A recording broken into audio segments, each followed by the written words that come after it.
This is an overview of US influenza activity week 45, 2023. Let's take a look at what's in the influenza vaccines. In this table, we are looking at vaccine components over the last 4 years. In recent years, there's been minor differences between egg-based vaccines and non-egg-based vaccines, including cell-cultured vaccines and recombinant influenza vaccines. As of right now, all of our vaccines are quadrivalent, so there are 4 strains of influenza in it, 2 influenza A strains and 2 influenza B strains. Let's take a look at the first strain of influenza A, which is H1N1. So for the 2023-24 influenza season, this strain was updated. So now we have when you look at the clade and subclade of the influenza, we have 6B.1A.5A.2A.1, which is updated since last year. So last year we had 6B.1A.5A.2, so there's been some variation since that strain. So we have the A.1 now. And that was unchanged from the previous year. And so 2021-22 was when H1N1 was updated, as well as the year before. Now, when we look at the second influenza A strain, so this is the H3N2, and this year this was not updated. So this is the 3C.2A1B.2A.2, which is essentially the same as what was in the vaccine last year. Of course, last year it was updated, and so was the previous 2 years. Now, when it comes to influenza B, for Victoria lineage, this has not been updated this year, so this is the same as last year, but last year it was updated compared to the previous year. And the last strain, which is another influenza B, is the Yamagata, which has not been updated for many years. And in fact, Yamagata has not been circulating for a few years, to the level that next year we will likely go back to trivalent vaccines. So Yamagata will probably not be included in the vaccines moving forward starting next year. Now let's take a look at what's actually been circulating. So of course, for the influenza, week 1 is the first week of the year starting in January. So in 2023, the last time that the CDC sequenced what's circulating in 2022-23 season was week 20, which ended on May 20, 2023. And this is as the previous flu season was coming to an end. And what was circulating at the time was for H1N1 to be mostly 6B.1A.5A.2A.1, so about 84% of what was in influenza A H1N1 was this specifically, and about 15% were the .2A. So that's why this got updated this year. So previous season influenza vaccine included the 6B.1A.5A.2A. And because there's been some variation to it, this year it got updated to this one. Now, when we look at H3N2, essentially all of them were 3C.2A1B.2A.2. And within the .2, there were a lot of variations that the CDC was sequencing. And what they found was that the majority, about 71%, were the .2B. However, this was not updated because the .2 that was included in the vaccine previous season actually neutralized all of this, so there was no need to update this. Now, the actual end of the season was week 39, which was ended on September 30th of 2023. And when you look at the numbers, essentially about 1% of samples of specimens were testing positive for the flu, 64% flu A and 36% flu B. And mortality was 7.3%. Now, one thing to note is that this was the last time that mortality was reported as a combination of either due to influenza or pneumonia or COVID-19. Now, moving on to the current influenza season, which started on week 40, that ended on October 7. One thing that's significant is that now mortality is reported specifically for the flu. So these numbers are vastly different. So this is 0.05% mortality due to influenza specifically. So they are excluding pneumonia and COVID-19. And you can see that majority of H1N1 were 2A.1 and H3N2 were mostly 2A.3A.1. Now, as you can see, through week 41, 42, and 43, the flu activity was pretty much low, under 2%, and mortality, of course, in turn was pretty low. And majority were H1N1, so 85.7% due to H1N1 and 14% H3N2.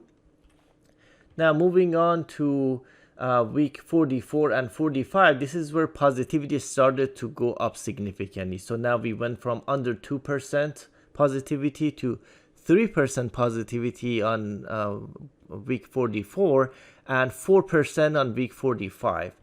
Now, when you look at what's actually causing this, is still by far mostly due to influenza A. And within influenza A, about 70% are 2A.1, which is essentially what's in the vaccine. So that's good that the vaccine got updated. Now, keep in mind that 30% of it is the previous strain .2A, which was in the vaccine previous year. So we'll find out, as time goes on, whether the current vaccine is effective against both of these. But, if you received the influenza vaccine last year, you have some immunity against the .2A. And of course, the current season's influenza vaccine gives immunity against the new variation. For H3N2, you will see that 100% are 2A.2, and then within the .2, which is .2 is what's in the vaccine. So it did not get updated to a specific subclade. At the end of the last year, it was .2B that was the most prevalent, and the vaccine did not get updated, and so far it seems to be a good decision that the vaccine did not get updated just to the .2B, because that's actually about 2.4% of what's circulating right now as of week 45. And mortality is around 0.1%, so low. And of course, we're just at the beginning of the flu season increasing. So 4% in the next few weeks, it will likely start to increase significantly. And in fact, when we look at, we are seeing a sharp increase in the percent positivity. So this is essentially where we are right now. And as it gets colder and we go into the holiday seasons, the percent positivity will likely continue to go up. Now, we are seeing a delay compared to last year. So 2022-23 had a uniquely early increase in influenza activity. Luckily, that did not continue to go up. So it had the earliest start, but also had the early decline in flu activity. So this dark green line is last year. The red line is the current season. So compared to last year, we have delayed start, but that's delayed relative to last year. So when we compare to the last few years, it's actually aligned with the previous year. So we are starting to see an increase in flu activity again as we approach the holiday seasons and as it starts to get colder. CDC recommends routine annual seasonal influenza immunization for all persons aged 6 months or older who do not have contraindications. Now, there are no preferential recommendations for one influenza vaccine product over another, except specifically for adults aged 65 years or older, which we will cover on a later slide. Now, in general, it takes about 2 weeks on average for the body to fully respond to the vaccines and mount antibodies, so keep that in mind. And vaccination should be offered during September and October and continue through flu season while unexpired vaccine supplies last. And for non-pregnant adults, early vaccination, for example, when the vaccine becomes available in July and August, should be avoided unless there is concern that the later vaccination might not be possible. So, if somebody's in their third trimester in July, for example, they may go ahead and receive the vaccine. We'll talk more about vaccination during pregnancy on a later slide. And of course, COVID-19 vaccines can be co-administered with influenza vaccines. It's been shown both safe and effective. Now, here's a summary of the available products for this influenza vaccine season. We have one that's a live attenuated influenza vaccine, so FluMist. Historically, the live attenuated vaccine has performed poorly compared to the inactivated vaccine. So for that reason, it is only recommended for persons aged 2 years through 49, because anybody under the age of 2 or age 50 and older is at risk of complications from influenza infection. So therefore, for those people, we want the better vaccine. So the better more effective vaccines that are pretty much everything else in this table.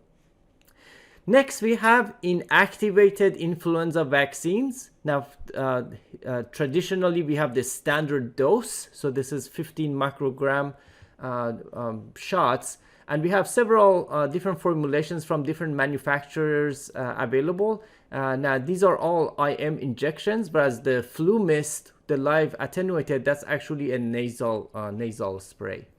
So it's actually helpful for people who are afraid of needles. For these inactivated influenza vaccines, these are essentially all of them are quadrivalent. So when you see a number, the number 4 means that these are quadrivalent. As I mentioned earlier, we only have quadrivalent available on the market nowadays. Next, we have cell cultured. So the previous vaccine that I mentioned, they are all developed in eggs. So, essentially chicken eggs are what's used to grow these vaccines. For the non-egg based, we have the cell culture. So cell culture essentially uses mammalian cells to grow as opposed to the egg cells. We have one product, FluCellVax, so it's kind of in the name cell. So it's cell cultures, FluCellVax. And it's also quadrivalent. Pretty much these are for age 6 months and older. We also have recombinant influenza vaccine. So this actually uses recombinant biotechnology to make these in a lab. These are essentially developed in some bugs inside the lab. And FluBlock is the formulation that's available. However, keep in mind that this is only approved for age 18 years and older, so they may not be used in children. And then, specifically for elderly who typically respond less to the vaccines, we have a few formulations that boost the response. So one is adjuvanted inactivated influenza vaccine. So this uses adjuvants to increase immunogenicity. So FluAd, so ad is in the name, adjuvant, and this is for age 65 and older. And we also have the traditional inactivated influenza vaccine in higher dose. So HD is for higher dose. So instead of the 15 microgram, this would be essentially 60 microgram.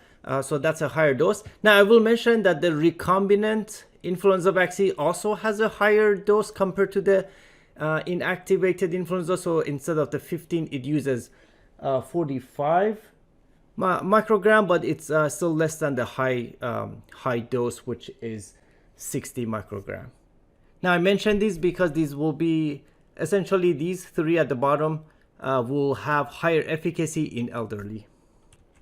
So essentially everything is made through eggs except recombinant and cell culture, which brings us to the question, what if the patient has egg allergy, because some of these egg proteins might be in the vaccine. Although not common, you may come across patients who have egg allergy. As I mentioned, majority of the influenza vaccine formulations are grown in eggs. Both cell culture grown and recombinant influenza vaccines are considered egg-free. The recombinant vaccine utilizes recombinant DNA technology to manufacture the vaccine, and the cell culture grown vaccine utilizes mammalian cells instead of eggs. So should we only give recombinant influenza vaccine to patients with egg allergy? Well, first, it's important to know that CDC recommends considering patient observation for 15 minutes after administration of any vaccine, not just the flu shot, and regardless of whether they have had allergies or not. Secondly, regardless of reaction to egg exposure, even if anaphylaxis, the recommendation is that all persons aged 6 months or older with egg allergy who do not have contraindications should receive any licensed and recommended influenza vaccine, including the egg-based vaccine. The bottom line is that egg allergy is not a contraindication to receiving egg-based influenza vaccine. Now, what if the patient had allergy to a previous influenza vaccine ingredients and not just egg allergy? We can consider 3 different groups. So one would be people with an allergy to egg-based vaccine. The second group would be people with allergy to cell-cultured vaccine. And last would be people with history of reaction to a recombinant vaccine. So in general, when the CDC says precaution when it comes to allergies, use should occur in an inpatient or outpatient medical setting under supervision of a provider who can recognize and manage a severe allergic reaction. And of course, vaccine components can be found in a package insert.